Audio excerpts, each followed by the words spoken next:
sudah merupakan hal yang umum bagi masyarakat Indonesia. Banyak orang yang menyadari bahwa apa yang dilakukan merupakan plagiarisme, tetapi masih dilakukan dengan alasan tertentu, terutama di kalangan mahasiswa. In a few weeks, I will get time to realize it's right. Plagiarisme itu tindakan kayak copy paste gitu kan, tapi dia nggak bertanggung jawab sama tindakannya. Kalau gue plagiarisme itu kayak yang niru-niru karya orang gitu, ya kayak gitu aja sih. Dia ngikutin karya orang terus lo ngakuin kalau itu karya lo.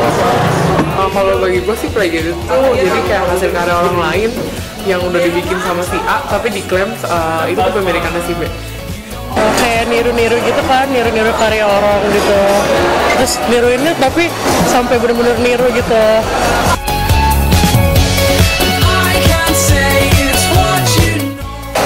Pernah sih, tapi nggak sampai semuanya gitu. Paling kalau misalnya buat tugas, buat referensi doang. Ya kadang sih. Cuman nggak nyontek gitu, nggak plek-plek juga, cuma dia dirubah-rubah dikit. Kayaknya pernah, kayak niru-niru aransemen lagu gitu.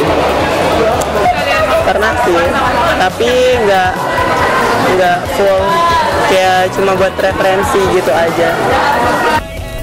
Plagiarisme atau sering disebut plagiat adalah penjiplakan atau pengambilan karangan, pendapat, dan sebagainya dari orang lain dan menjadikannya seolah karangan dan pendapat sendiri. Plagiat dapat dianggap sebagai tindak pidana karena mencuri hak cipta orang lain. Di dunia pendidikan, pelaku plagiarisme bisa mendapatkan hukuman berat, seperti dikeluarkan dari sekolah atau universitas. Pelaku plagiat disebut sebagai plagiator. Kalau kamu lihat dalam sejarah desain gitu, satu era itu misalnya konstruktivisme, dadais, misalnya futuris. Nah, itu kan satu zaman itu bisa muncul gaya visualnya ya lebih kurang gitu, ya kan? Nah kemudian waktu muncul komputer pertama kali Apple dipakai untuk desain, nah itu kan orang mengeksplorasi kemampuan komputer sejauh mana. Nah, akhirnya ya eksplorasinya lebih kurang hampir juga mirip-mirip secara visual kalau kita bicara desain. Nah sekarang contohnya gadget, ya kan?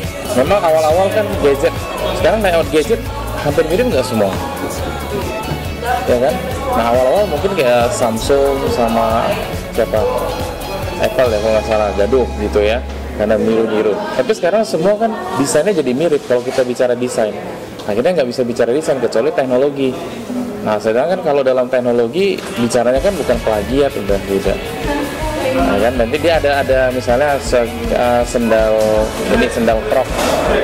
Nah, materi, mereka menemukan materi baru, mereka mempatenkan. Nah sampai satu masa orang boleh bikin KW-KW-nya gitu, boleh pakai materi yang sama, tapi dia punya hak eksklusif. Saya lupa berapa tahun hak eksklusif untuk pakai material tersebut.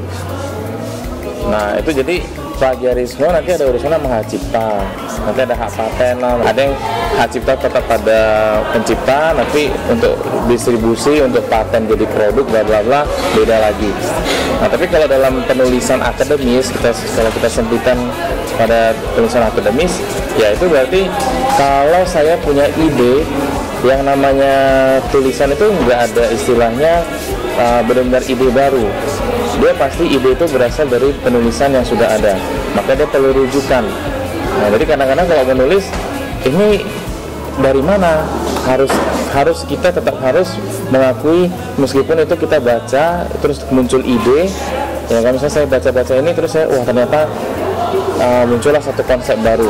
Kita nggak bisa bilang wah ini konsep baru ini saya yang menemukan, tanpa peduli sebenarnya ide kamu ini, konsep kamu ini datang dari yang sudah ada. Maka dalam penulisan itu ada studi literatur kan, atau state of the art, apa yang sudah dicapai orang di masa lalu yang membuat kita bisa sampai pada kesimpulan yang sekarang. Nah jadi kadang-kadang dalam penulisan akademis ya bisa kita tanpa sadar muncul ide begitu, terus karena kita baca sana baca sini lupa. Makanya kadang-kadang itu yang susah kalau dalam penulisan akademis, ya kita harus rajin nyatet. Ini baca dikit, oke, saya dapat ide ini begini. Saya pernah ngalamin bikin catatan. Begitu menulis idenya muncul, nyari catatannya pun setengah mati, apalagi kalau nggak nyatet. Misalnya kamu baca 10 buku, dari 10 buku itu mungkin ngebahas dari mereka membahas satu orang, pemikiran satu orang, muncul 10 pemikiran. Karena kita baca, kita sampai pada kesimpulan 10 orang ini ngomong begini, ya kan? Nah, itu ke 10 yang kita baca itu harus masuk dalam referensi. Kalau ada spesifik kata-kata term tertentu, ya kan, kadang-kadang penulis itu dia memperlakukan treatment terhadap satu istilah secara khusus. Kita lupa, terus kita main tulis, terus kita klaim, bukan klaim lah, tanpa sadar itu jadi satu klaim. Nah, itu yang kadang-kadang nanti dituntut. Ini ada orang lain pernah baca, ini kata-kata ini persis seperti yang dikatakan si Anu, cuma redaksionalnya berubah dikit.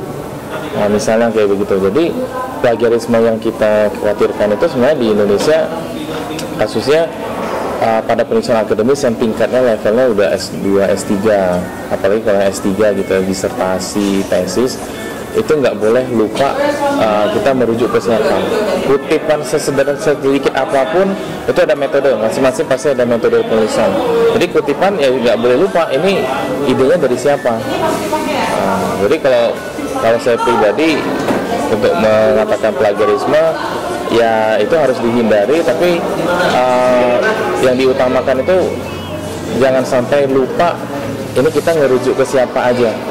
Jadi nggak bisa menganggap ini murni ide saya, nggak boleh satu apa aja. Jadi harus jadi satu kebiasaan bahwa apapun ide yang muncul dari pikiran saya itu tidak pernah lepas dari ada sejarah. Maka ada dibilang manusia itu makhluk yang menyejarah.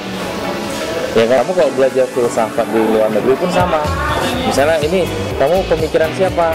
Oh, gurunya siapa? Dari siapa? Mereka ada. Nggak bisa tiba-tiba saya berfilsafat, oh ini ide saya sendiri, murni gitu. Nggak bisa. Plagiarisme termasuk pelanggaran sila kelima Pancasila, yaitu keadilan sosial bagi seluruh rakyat Indonesia. Karena plagiarisme sama dengan mengambil hak orang lain, yaitu hak cipta.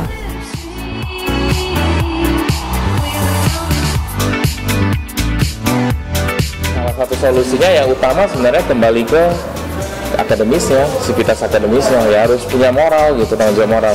Yang kedua, yaitu pakai alat software mendeteksi, ya tentu itu kan butuh waktu mendeteksi. Ya, yang ketiga ya itu harus ada pakar yang memang itu bidang dia, begitu dia baca ya dia memang khatam gitu. Jadi misalnya kalau saya desain lah, misalnya kalau desain, oke, kamu nulis tentang pendekatannya dari gaya Eropa, misalnya Ancraft, nah, ya saya tahu itu bidang saya gitu. Tapi kalau udah di luar bidang itu kan sulit, ya kan? Misalnya orang ketemu style sekarang American Circus typography, itu kan ngerujuknya kepada era Victorian lagi. Nah, itu kalau kita bilang plagiarisme kalau dalam desain ya itu nggak plagiat, itu artinya kamu kan eklektik. Apalagi kalau di Posmo kan kamu boleh develop dari berbagai gaya, meramu jadi gaya tersendiri kan.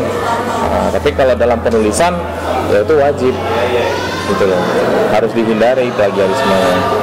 Cuma itu sulit, kadang-kadang kita nggak sadar gitu, makanya butuh orang yang lebih ahli. Nah, dia ngebantu supaya bukan berarti terus oh ini plagiat langsung, nggak juga, harus dilihat dulu prosesnya gimana. Kalau menurut saya sih solusinya harus dari dirinya sendiri sih ya. Dia harus tahu gimana panduannya buat mengutip. Panduannya mengutip kan juga nggak bisa sembarangan mengutip ya. Ada panduannya, ada tata caranya. Itu sih daripada kesalahan kan, ada kesalahan waktu menulis. Solusinya harusnya dia tahu gimana cara menulisnya. Mungkin maksudnya dia bukan untuk mengcopy atau memplagiat gitu sih.